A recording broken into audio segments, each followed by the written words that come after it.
Enlightened poetry में कृष्णा जी की कविता सुनिए और आज जो सूत्र थे, जो प्रश्न हैं, उन सब की अनुगूंज इसमें देखिए।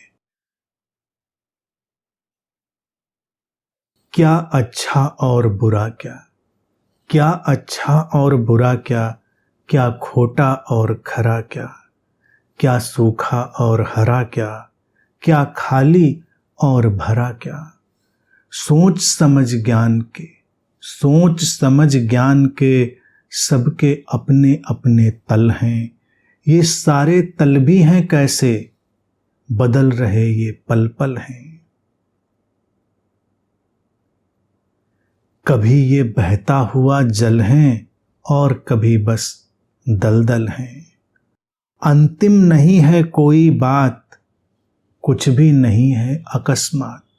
अंतिम नहीं है कोई बात, कुछ भी नहीं है अकस्मात। जान सका है कब कोई, झरा क्यों कोई फूल यहाँ, और यहाँ कोई क्यों खिला है। जीवन का एक सिलसिला है। जैसा है जिसका पात्र यहाँ, वैसा ही उसको यहाँ मिला है। सबके अपने अपने स्वर्ग हैं, सबके अपने अपने नरक हैं, सबके अपने अपने तर्क हैं। लेकिन जीवन से जीवन का, लेकिन जीवन से जीवन के सारे संबंध यहाँ बेशर्त हैं।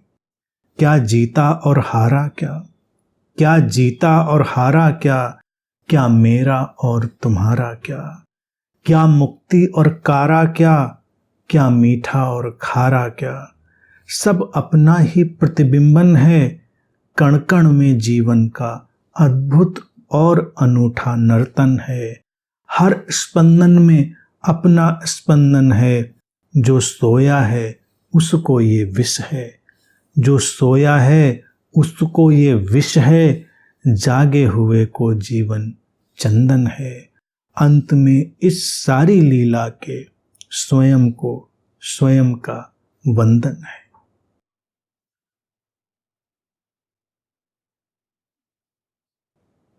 जीवन देखिए अनूठा है। अनंत में जो काम होते हैं बड़े अनूठे होते हैं। मैं जब भी कोई चीज़ चुनता हूँ तो ये तो मैंने चुना होता है कि ये आज इस पर बोल देंगे, और सूत्र कहाँ ले जाने वाले हैं, सूत्र क्या कहने वाले हैं, मित्रों के प्रश्न क्या कहने वाले, ये मुझे नहीं पता होता। लेकिन सारी अनुगूंज देखिए इसमें वही आ गई जो ऋषि वशिष्ठ कह रहे हैं कि उसे समझा नहीं जा सकता। वो शाश्वत सर्वव्यापी है, उसे बस जाना जा सकता है।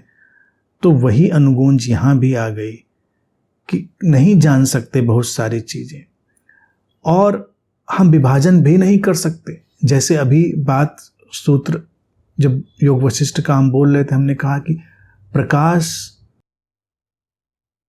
उत्ताप और अग्नि, इनको अलग नहीं किया जा सकता।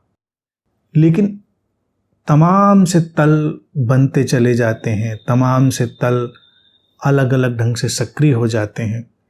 तो क्या अच्छा और बुरा क्या, हम ये विभाजन क्यों डालें? अच्छाई का विभाजन, बुराई का विभाजन, ये सब हमारे हैं। खोटा और खरा, कुछ बड़ा सच्चा है, कुछ बड़ा कम सच्चा है। क्या सूखा और हरा क्या, जो हरा है वो सूख जाता है, जो सूख गया वो हरा हो जाता है। क्या खाली और भरा क्या, ये सब हमारे विभाजन हैं, हम उसमें नहीं उलझते। इसीलिए है आगे, सोच समझ ज्ञान के सबके अपने अपने तल हैं। सब अपने अपने तल से ही तो चीज़ों को देखेंगे। और ये सारे तल भी हैं कैसे, बदल रहे हैं ये पल पल। आज जो समझा है कल जो समझेंगे सब बदल जाएगा, कुछ एक नहीं। कभी ये बहता हुआ जल है और कभी बस दलदल है। अगर बहते हुए जल को जीवन में जाना है या जानना है तो ये मत सोचें कि जीवन में कभी दलदल नहीं आएगा। वो पानी ही कहीं ट्रैप होकर दलदल भी बना देता है, पानी ही कहीं उलझ कर फंस कर मिट्टी में दलदल भी बना देता है। तो कईयों की समझ दलदल जैसी हो जाती है, कईयों की समझ बहते पानी जैसी हो जाती है। लेकिन जो समझ दलदल जैसी है वो बुरी नहीं है। हमको उसमें नहीं फंसना, ये हमारा अपना इस क्षण का चुनाव है, लेकिन हम उसकी निंदा में नहीं उतरते है। और दलदल का अपना सौंदर्य है, बहते जल का अपना सौंदर्य है। हमको बहते जल के साथ जाना है तो हम उसके साथ चले जाते हैं। अंतिम नहीं है कोई बात आखिरी नहीं होती कि ये आखिरी बात है। हर संगठित धर्म और हर कल्ट बात को आखिरी बनाने में लगा, ये आखिरी किताब, ये आखिरी पैगंबर, ये आखिरी गुरु।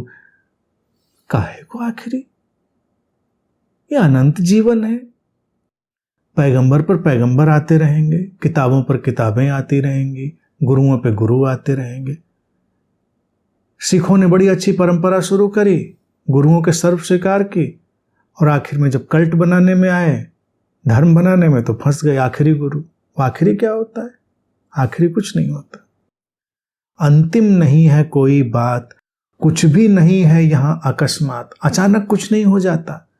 पूरा अस्तित्व, पूरी कायनात, पूरा जीवन कुछ घटा रहा है तभी कुछ होता है। जान सका है कब कोई, झरा क्यों कोई फूल यहां और यहां कोई क्यों खिला है। यही बात, जाना नहीं जा सकता, बस जिया जा सकता है। चाहे वो उपस्थिति हो, चाहे फूल का खिलना हो, चाहे फूल का झरना हो, हम तमाम चीजों को जान नहीं सकते। जीवन का एक सिलसिला है, जीवन का अपना एक स्ट्रक्चर्ड ढांचा है। सिलसिला मतलब उसका एक ढांचा है, प्रवाह के साथ जा रहा है, और उसको हम सिलसिले को तोड़ नहीं सकते। जैसा है जिसका पात्र यहाँ, वैसा ही उसको यहाँ मिला है। जब हमको कुछ मिले तो अपने पात्र को देखें, मिलने पर मत रोएं। अपने शरीर मन को देखें, टटोलें कि जीवन में ये जो दुख, ये परेशानी, ये जॉय, ये हैप्पीनेस मिल रहा है, ये कम ज़्यादा उधर से कुछ कम ज़्यादा नहीं है। हमने ही अपना पात्र छोटा बना लिया, इसीलिए वो सब छोटा छोटा नजर आ गया है हमको। सबके अपने अपने स्वर्ग हैं, सबके अपने अपने नरक हैं, सबके अपने अपने तर्क हैं। अपने अपने तर्कों से ही हम अपने अपने नरक बना लेते हैं, हम अपने अपने स्वर्ग बना लेते हैं। इसीलिए दो लोग कभी मिलते नहीं। दो लोग बिल्कुल सेपरेट आइलैंड जैसे हैं।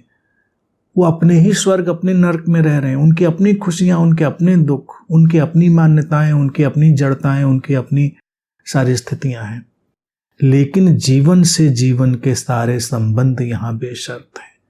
अगर हमको जीवन से जीवन का संबंध चाहिए, जीवंतता चाहिए, भगवत्ता चाहिए, तो हमको ये शर्तें, ये तर्क छोड़ देने पड़ेंगे। वो आइलैंड से उनको मेल्ट कर देना पड़ेगा, उनको पिघला देना पड़ेगा।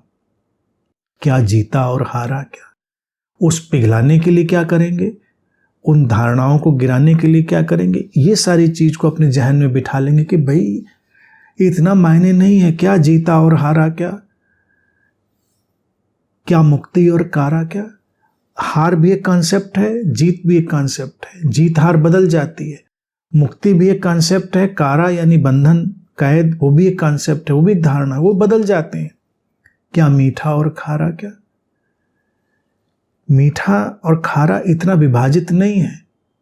समुद्र का पानी खारा है, ये नदी का पानी मीठा है, लेकिन हम खारे पानी को मीठा बना सकते हैं, मीठे को खारा बना सकते हैं। सब बदल रहा है। कई जगह ऐसे प्लांट लग चुके हैं जहां वो ये यूरिन को और सीवेज वाटर को ही ड्रिंकिंग वाटर में बदल दे रहे हैं, वो भी मीठा पानी बन जा रहा है। अभी किसी से कह दो कि ये जो यूरिन जा रही है फ्लश में, अभी बोतल में पैक होके मिनरल वाटर के रूप में मिल जाएगी पीने को, तो कितना अजीब लगेगा उसको, लेकिन बदल जाता है। सब कन्वर्टेबल है, इतना उसमें अटकना क्या है। सब अपना ही प्रतिबिंबन है। Everything is our own reflection. प्रतिबिंबन, रिफ्लेक्शन, सब हमारा ही रिफ्लेक्शन। हम जैसे हैं वैसा ही संसार को देखते हैं। कण कण में जीवन का अद्भुत और अनूठा नर्तन है। The very source, the consciousness, चैतन्य जो सर्वव्यापी, सर्वशक्तिमान, सेल्फ इल्यूमाइंड, वही हर तरफ विद्यमान है। उसका डांस चल रहा है। हर स्पंदन में अपना स्पंदन है। यानी जहां जो कुछ भी जीवन वाइब्रेट कर रहा है, धड़क रहा है, उसमें हम ही धड़क रहे हैं। जीवन हमसे दूर नहीं है, जीवन का कोई भी रूप, जीवन की कोई भी स्थिति हमसे अलग नहीं है। हर स्पंदन में अपना ही स्पंदन है। जो सोया है उसको ये विष है। ये संसार, ये जीवन जो सोया हुआ है उसको विष जैसा नजर आता है। जागे हुए को जीवन चंदन है, चंदन विष व्यापत नहीं, लिपटे रहत भुजंग। चंदन चंदन रहता है, गुण नहीं खोता, उसके ऊपर विषधर सर्प भी लिपट जाते हैं। तो जो जाग गया है उसके लिए ये जीवन शीतल चंदन जैसा हो जाता है, सुंदर खुशबू से भरा हुआ, महकता हुआ और अप्रभावित जागरण अनिवार्य है। और अंत में जब जागरण घट गया और जीवन चंदन हो गया, तब क्या होता है? अंत में सारी लीला देखी जाती है। स्वयं को स्वयं का वंदन, जिसको जनक कहते हैं ना अष्टावक्र में, स्वयं ही स्वयं को प्रणाम है। तो ये स्वाभाविक रूप से उठता है जीवन में। ऐसा नहीं जनक ही कहेंगे, कोई जनक का कॉपीराइट नहीं है उसके ऊपर, वो हर व्यक्ति की संभावना है। जिस दिन कोई पूरी इस लीला को ऐसे देख लेता है, क्या जीता और हारा, क्या मुक्ति और क्या मीठा और खारा, क्या अच्छा और बुरा, क्या खोटा और खरा क्या। इस तरह से जब हम सारे डुअलिटी को, सारे द्वैत को देख लेते हैं, सहज हो जाते हैं, प्लेफुल हो जाते हैं, तो ये जीवन एक दिन चंदन हो जाता है, महकता हुआ। और तब स्वयं को ही स्वयं का वंदन उठता है। जो जनक को उठा था वही सबको उठता है। ये हर सीकर की संभावना होती है। तो ये है सारा जीवन, यही अविभाजित धारा की बात है। इसमें कोई निंदा नहीं है, इसमें कोई आलोचना नहीं है। ये बस स्थिति है, ऐसे ही है। ये ऐसे ही है, देख लिया।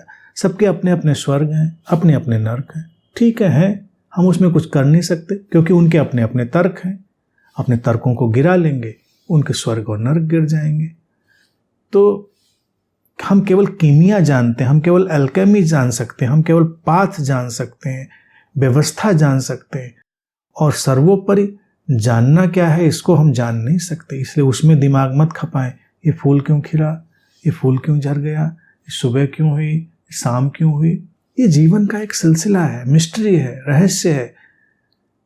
इसे कभी जाना नहीं जा सकेगा, उसको बस जिया जा सकेगा।